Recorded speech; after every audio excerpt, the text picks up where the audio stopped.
오늘 우리가 볼 말씀은 열왕기하 2장 15절부터 말씀입니다. 25절까지 15절부터 25절까지 먼저 읽겠습니다.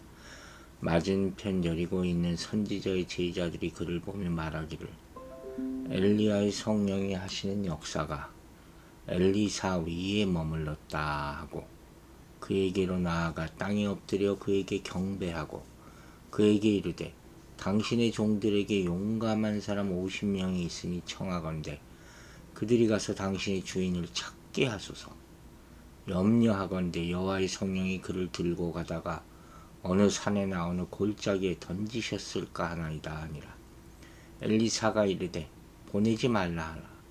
무리가 그로 부끄러워하도록 강청하매 보내라 한지라. 그들이 50명을 보냈더니 사흘 동안 찾되 발견하지 못하고 엘리사가 여리고에 머무는 종의 무리가 그에게 돌아오니 엘리사가 그들에게 이르되 내가 가지 말라고 너희에게 이르지 아니하였느냐 하였더라. 그 성읍 사람들이 엘리사에게 말하되 우리 주인께서 보시는 바와 같이 성읍의 위치는 좋으나 물이 나쁨으로 토산이 익지 못하고 떨어지나이다. 엘리사가 이르되 세 그릇에 소금을 담아 내게로 가져오라 하며 곧 가져온지라. 엘리사가 물 근원으로 나아가서 소금을 그 가운데 던지며 이르되 여호와의 말씀이 내가 이 물을 고쳤으니 이로부터 다시는 죽음이나 열매 맺지 못함이 없을지니라 하셨느니라 하니 그 물이 엘리사가 한 말과 같이 고쳐져서 오늘에 이르렀더라. 엘리사가 거기서 베델로 올라가더니 그가 길에서 올라갈 때에 작은 아이들이 성읍에서 나와 그를 조롱하여 이르되 대머리여 올라가라 대머리여 올라가라 하는지라. 엘리사가 뒤로 돌이켜 그들을 보고 여호와 이름으로 저주하매 그 수풀에서 암곰 둘이 나와서 아이들 종 42명을 찢었더라. 엘리사가 거기서부터 갈멜산으로 가고 거기서 사마리아로 돌아왔더라. 아멘. 자, 오늘 본문은 엘리야가 사후 사람들이 놀라서 엘리야 어디로 갔느냐 찾으러 가는 어처구니없는 장면과 함께 엘리야의 능력을 물려받은 하나님으로부터 받은 그 엘리사의 기적을 행하는 장면이 나오기 시작하죠.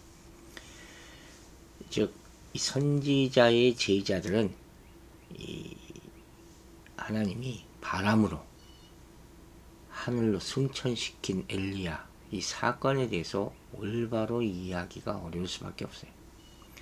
물론 승천과 또 지도자의 교체 이 과정에 대해서 관심은 있었겠죠. 놀라기도 했겠죠. 그러나 일단 거리도 멀리 떨어져 있어서 구경꾼 역할을 하는 정도에 그칠 수밖에 없었다는 것. 그리고 엘리야가 정말 하늘로 올라갔나 거기에 대한 확신도 부족했겠죠. 그러니까 찾아 헤매는 고생을 하는 거예요. 헛고생이죠.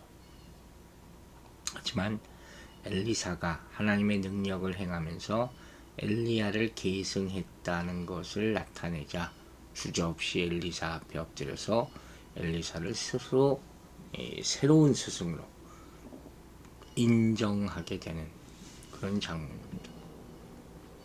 그들은 엘리야나 엘리사와 같이 요단 강물을 가르고 건너는 기적을 일으키지도 못했고 엘리야를 따라 요단강에 들어설 믿음도 없었을 거예요. 하지만 한 가지 하나님 나라의 성장과 연속성에 대한 믿음만큼은 잃지 않았던 사람들이다. 이것만으로도 족하지 않겠습니다. 우리가 이런 능력이 없다 하더라도 하나님을 믿고 선지자들의 능력을 믿고 말씀의 능력을 믿고 따른다면 그것으로 하나님의 자녀로서 살아가는데 충분하다고 생각이 됩니다. 여기서 중요한 것은 엘리사의 행동이죠. 그가 새로운 후계자 또 선지자로서의 지도자 아닙니까? 이 지도자는 항상 상황을 정확하게 판단하는 능력이 필요하다는 거죠. 물론 인간적인 면도 필요하지만 인간적인 정에 연연하기보다는 사명에 집중할 줄 알아야 된다는 거예요. 그래야지 정확한 판단하고 앞으로 나아갈 수 있기 때문이에요. 엘리사는 이 선지자의 제자들이 깨닫지 못한 부분을 파악할 수 있는 통찰력이 있었다. 이 통찰력이라는 게 사실 굉장히 중요한 것이에요. 영적 능력 가운데. 그도 물론 스승은 존경하고 사랑했지만 그걸 떠나간 후에는 미련을 두지 않고 자기에게 부여된 사명을 감당하기 시작하지 않습니까? 이렇게 하나님의 종은 주변 사람들을 사랑하고 섬기기 위해 애써야 하면서 동시에 인간적인 정에 매여서 사명을 소홀히 해서는 안 된다는 것을 보여주는 것이죠. 엘리야가 하늘로 승천해 버렸다고 그 자리에서 울고불고하고 넋두리만 하면 어떡합니까? 그죠? 그래서 지도자는 늘 다른 사람이 미처 깨닫지 못하는 것을 파악하고 올바른 방향을 제시해서 앞장설 수 있어야 한다는 거예요. 외로운 길을 가는 것이죠. 오늘 이 시간 우리는 하나님이 우리에게 통찰력을 주시도록 기도해야 할 것입니다. 특히 리더로 세워진 자라면 다른 사람들이 보지 못하는 면을 파악하고 올바른 방향을 제시할 수 있도록 노력해야 하는 거예요. 이 판단력으로 문제가 무엇인지 그것을 어떻게 해야 할지 그 길을 찾아주는 지도자가 되기를 위해서 기도하시기 바랍니다. 또한 정에 매여서 하나님이 맡기신 임무를 소홀히 하는 일도 없도록 해야 돼요. 예수님도 제자를 부르실 때 다 버리고 따르라 하지 않습니까? 그러니까 이 리더라는 게 참 어려운 거죠.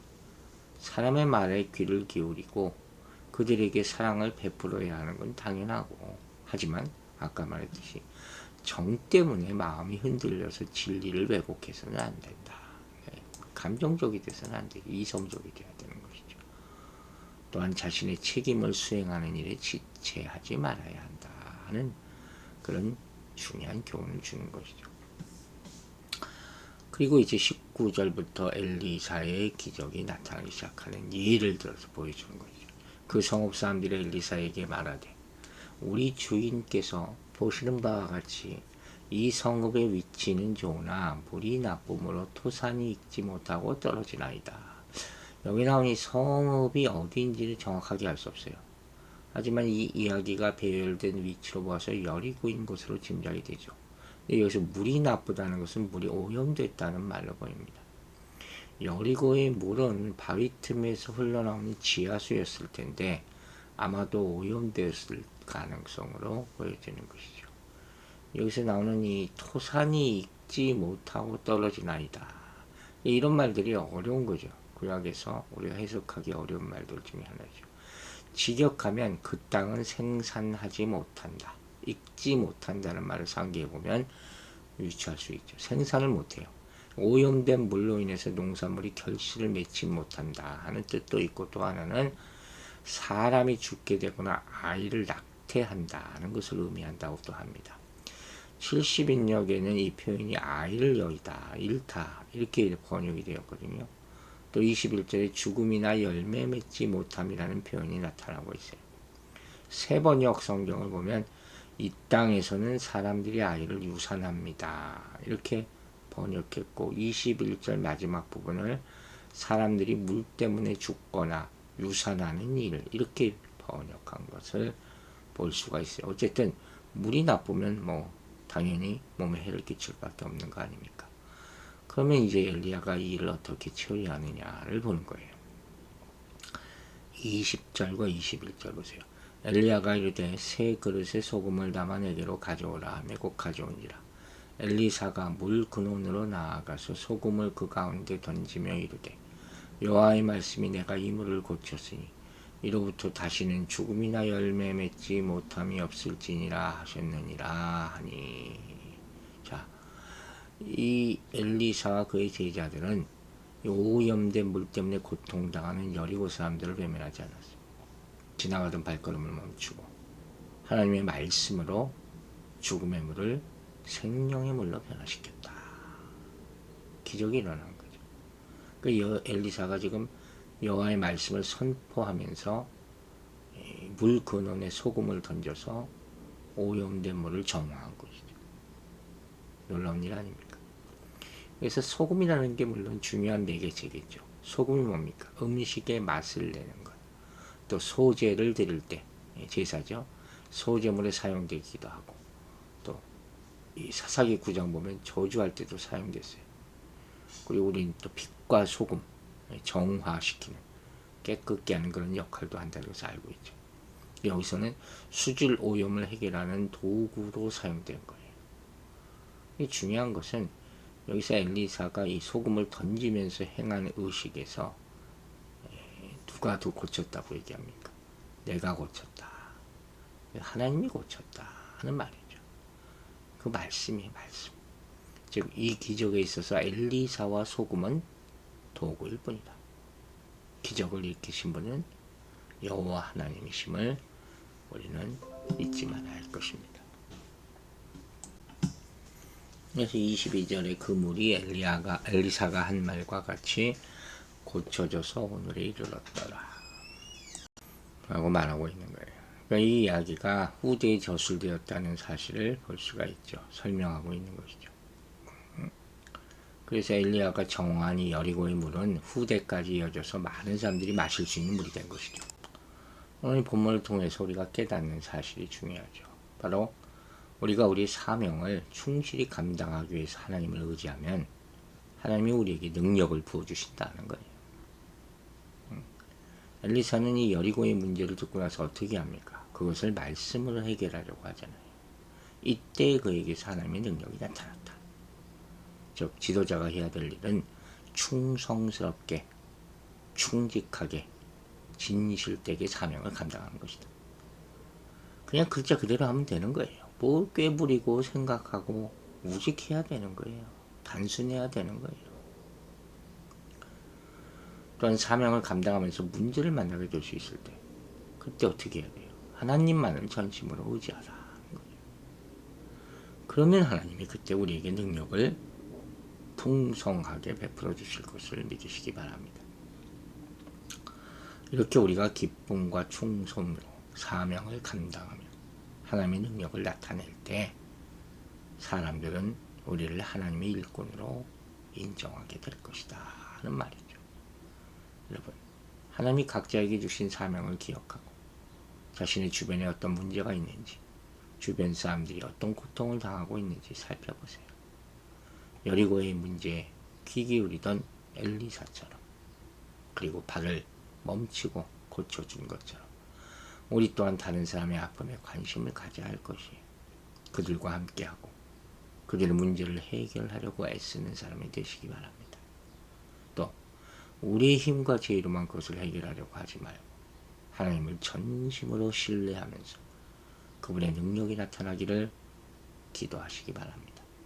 이렇게 우리가 묵묵히 사명을 감당할 때 하나님의 능력이 나타나고 많은 사람들이 우리를 그분의 종으로 인정하게 될 것입니다. 23절부터 25절까지 보겠습니다. 엘리사가 거기서 베델로 올라가서 그가 길리서 올라갈 때 작은 아이들이 성읍에서 나와 그를 조롱하여 이르되 대머리에 올라가라 대머리에 올라가라 하는지라. 엘리사에게 닥친 고난이죠. 사건이 일어났어요. 엘리사가 뒤로 돌이켜 그를 보고 여호와 이름으로 저주하며 그 수풀에서 암곰 둘이 나와서 아이들 중에 42명을 찢었더라. 엄청난 사건이 일어납니다. 이 이야기를 보고 아마 좀 당혹스러울 수도 있을 거예요. 아이들이 선지자를 조롱했는데 어떻게 이렇게 잔인하게 죽게 할 수가 있느냐. 그죠? 그런데 이 성경을 잘 보면 여기서 아이로 번역된 단어는 어린아이만을 뜻하는 단어가 아니라 청년을 의미하는 단어라는 거예요. 따라서 이 구절은 어린아이로 해석하면 좀 어려운 거죠. 청년들로 해석해야 된다는 것이죠. 그러니까 왜 그러면 이들이 엘리야에게 이렇게 놀렸을까? 아마도 기적을 행하면서 사람들에게 인정을 받는 선지자 엘리사를 시기했다 하는 거죠. 그에게 적대감을 표현한. 원래부터 좋아하지 않을 수도 있죠. 항상 이런 사람은 있는 거니까. 하지만 여기서 우리가 중요하게 알아야 될 것이 있어요. 이 사람들이 엘리사를 조롱한 것은 그 누구를 조롱한 거예요? 그렇죠. 엘리사가 섬기는 하나님을 조롱한 것과 같다 하는 거예요. 여기 베델의 청년들이 엘리사를 조롱한 것 같은 일은 역사적으로 볼 때 뿌리가 깊은 거예요. 여로보암 왕은 베델의 금송아지를 만들어 세움으로써 하나님을 조롱했고, 아합 왕 때 베델 사람 힐이라는 사람이 여호수아가 저주한 여리고성을 다시 지었잖아요. 그게 또 하나님을 조롱해요. 원래 베델이라는 의미가 뭡니까? 하나님의 집이라는 뜻이잖아요. 족장 야곱이 이곳에서 하늘에 오르는 사닥다리를 본 아주 유서 깊은 곳이에요. 사무엘은 매년 이곳을 순회하며 이스라엘을 다스렸고, 엘리야 시대에는 선지자의 제자들 공동체가 여기 있었어요. 이렇게 베델에 하나님이 베푸시는 은총이 컸던 곳인데, 여기서도 여전히 하나님을 대적하고 조롱하는 무리가 있었던 거예요. 역사가 오래됐다고 그것이 꼭 거룩한 것은 아니에요. 오히려 타락하고 변한 곳이 더 많아요. 이 안타깝지만. 어쨌든 그래서 엘리사는 하나님을 대적한 이들을 강력하게 응징한 것으로 봐야 된다 하는 것입니다. 2마리의 암금이 나와서 42명을 죽었다. 레위기 관점에서 보면 야생 짐승에 의해 죽임을 당하는 것은 하나님의 심판이라고 봅니다. 이 40이라는 숫자는 예후에서 죽임을 당한 유다왕 아시아의 형제들 명수와 똑같아요. 10장 14절에. 어떤 사람이 이걸 풀기를 이 40이라는 숫자는 완전수 7의 6배다. 7, 6이 40이 아닙니까? 많은 수를 뜻하는 것이다. 이렇게 해석하기도 했어요. 자, 이렇게 엘리사는 엘리야의 뒤를 이어서 바알 숭배자들과 전쟁에 임하는 모습이 이제 시작되는 거예요. 그리고 그가 해야 할 일은 구원과 심판의 사역을 통해서 하나님이 참신이심을 알리는 것입니다. 물을 고친 일, 그 구원의 길, 그 다음에 조롱하는 자를 저주한 것은 심판의 일이다. 구원과 심판의 사역, 이것이 하나님의 종의 사역이다 하는 것입니다. 여러분, 하나님을 두려워하지 않는 사람은 하나님의 사람도 가볍게 여깁니다. 즉, 다시 말하자면 청년들이 엘리사를 놀렸다. 하나님을 놀린 거예요. 그 어느 때보다 세상에서 기독교가 비판과 조롱의 대상이 되고 있죠. 우리가 자초한 면도 있지만 그 안에는 분명히 하나님의 존재를 부정하고 하나님의 권위를 우습게 여기는 교만한 마음과 악한 생각이 있다는 것을 우리가 발견해야 돼요. 그러면 우리가 먼저 하나님의 사람을 존귀하게 여겨야 되고 하나님의 이름과 권위를 더럽히지 않도록 해야 됩니다. 그래서 우리는 하나님이 세우신 지도자를 쉽게 생각하거나 질투하거나 세상적 관점으로 평가하지 마세요. 뭐 이렇게 이 사람 어떻고 저 목사는 어떻고 폄하하지 마세요. 이는 그를 세우시는 하나님을 그렇게 대하는 것과 똑같다 하는 거예요. 저기 엘리사를 조롱하던 이들의 모습은 하나님을 거역하고 우상을 따르던 베델의 영적 상태를 보여주는 거예요. 지금도 베델과 같이 신앙적으로 타락한 가정이나 사회는 그 안에 속한 사람들을 교만하고 불경건한 길로 이끌며 결국에는 죽음에 이르게 할 뿐임을 기억해야 할 것입니다. 기도하겠습니다. 아버지 하나님 감사합니다. 오늘 아침에도 말씀을 보면서 하나님의 사람이 어떻게 하나님의 뜻을 따라 역사하고 사역해야 되는지를 보게 하심을 감사드립니다. 우리가 하나님의 말씀의 능력으로 기적을 일으킬 수 있음을 믿게 하여 주시옵소서. 그리고 그 능력을 주신 분이 여호와 하나님이심을 잊지 말고 오로지 그것을 충실하게 감당하는 사역자들이 되게 하여 주시옵소서. 능력을 부어주시는 하나님 앞에 항상 영광 돌리면서 우리 주변의 어려운 사람들을 돕게 하여 주시고 혹여라도 하나님의 사람을 조롱하는 사람이 있을 때 말씀으로 그들을 설득하고 또한 구원과 심판의 사역을 통해서 하나님이 능력의 하나님, 유일한 참신임을 나타낼 수 있는 우리 입술이 되게 하여 주시옵소서. 성령님께서 오늘 하늘도 말씀과 함께 지낼 수 있도록 도와주실 줄로 믿사오며 예수 그리스도의 이름으로 기도했습니다.